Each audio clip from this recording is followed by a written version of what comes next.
Assalamualaikum warahmatullahi wabarakatuh. Nama saya Ridho Farezi. Saya dari kampus UINRIL Raden Intan Lampung, kelas MBSH. Di sini saya akan mereview salah satu jurnal yang berjudul Rekonstruksi Penafsiran Terhadap Sumber Ekonomi Islam yang ditulis oleh Zainal Abidin. Latar belakang dari jurnal ini ialah ekonomi Islam terus menjadi menu menarik dalam dekade ini. Hingar-bingarnya telah terdengar begitu syahdu sehingga meramaikan kontestasi wacana keislaman di negara Islam yang satu ini. Sebenarnya apapun yang mengikutkan Islam akan menjadi wacana menarik terlepas dari isu atau Islamnya yang menarik. Usia yang begitu masih muda dalam perkembangan ekonomi Islam, maka perlu dicari bentuk yang mendekati idealnya sehingga akan menciptakan sebuah bangunan yang kokoh. Berbicara fondasi ekonomi Islam, maka ada dua jenis entitas, yaitu ekonomi dan Islam. Fondasi ekonomi harus dipahami dari sumbernya yang notabene adalah ilmu ekonomi yang mayoritas dikuasai oleh konsep konvensional.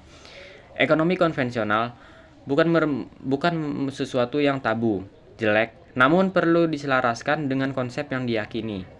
Entitas kedua adalah Islam. Fondasi Islam hanya ada dua, yaitu Al-Quran dan Sunnah.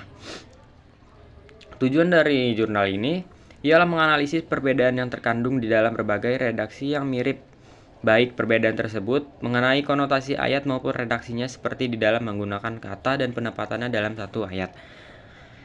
Metode yang digunakan pada jurnal ini yaitu metode yang bisa ditawarkan adalah tafsir burhani dari konsep pemikiran Muhammad Abid al-Jabiri. Selama ini ranah penafsiran ini masih didominasi konsep bayani yang sehingga menempatkan teks-teks sebagai sesuatu yang sakral, sehingga kehilangan hubungan yang harmonis dengan konteksnya. Hasil pembahasan dari jurnal ini yaitu dalam trilogi Akal Muhammad Abid al-Jabiri memulai kritiknya dengan mengkaji pertumbuhan akal orisinal ulama Arab yang disebutnya sebagai akal retoris.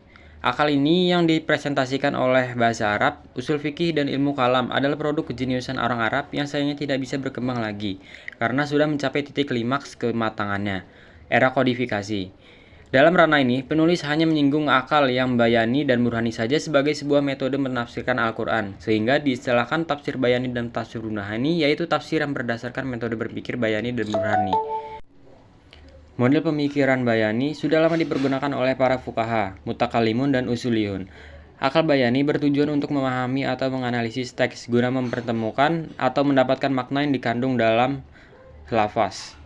Dengan kata lain, akal ini dipergunakan untuk mengeluarkan makna zahir dari lafaz dan ibarah yang zahir pula. Dan istibat hukum-hukum dari al-nusus al-diniyah dan Al-Quran, khususnya burhan dan pengetahuan yang diperoleh dari indera, percobaan dan hukum-hukum pengetahuan yang diperoleh dari logika. Van Persen mengatakan bahwa akal budi tidak dapat menyerap sesuatu dan panca indera tidak dapat memikirkan sesuatu. Namun, bila keduanya bergabung timbullah pengetahuan, sebab menyerap sesuatu tanpa dibarengi akal budi sama dengan kebutaan, dan pikiran tanpa isi sama dengan kehampaan. Burhani atau pendekatan rasional argumentatif adalah pendekatan yang mendasarkan diri pada kekuatan rasio melalui instrumen logika dan metode diskursif atau batiniah. Pendekatan ini menjadikan realistis maupun teks dan hubungan antara keduanya sebagai sumber kajian. Selanjutnya, kelebihan dari jurnal ini ialah antara lain menggunakan bahasa yang sederhana sehingga mudah dipahami oleh pembaca.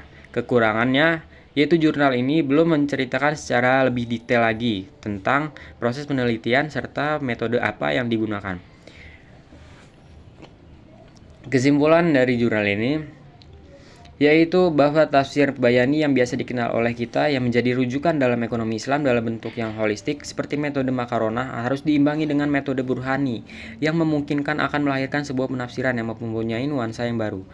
Langkah konvergasi antara yang bayani dan burhani, antara ayat-ayat baik yang bersifat kauliyah dan kauniyah, termasuk konsep konvensional yang secara de facto telah menjadi mindset warga dunia sehingga akan menjawab tantangan kebekuan penafsiran terhadap dasar-dasar ekonomi Islam, serta memberikan warna yang variatif di masa depan sebagai sebuah usaha yang terus-menerus dan sungguh-sungguh untuk menangkap pesan moral atau ayat-ayat kauliyah dari Allah Subhanahu wa taala. Sekiranya cukup dari saya. Wabillahi taufik wal hidayah. Wassalamualaikum warahmatullahi wabarakatuh.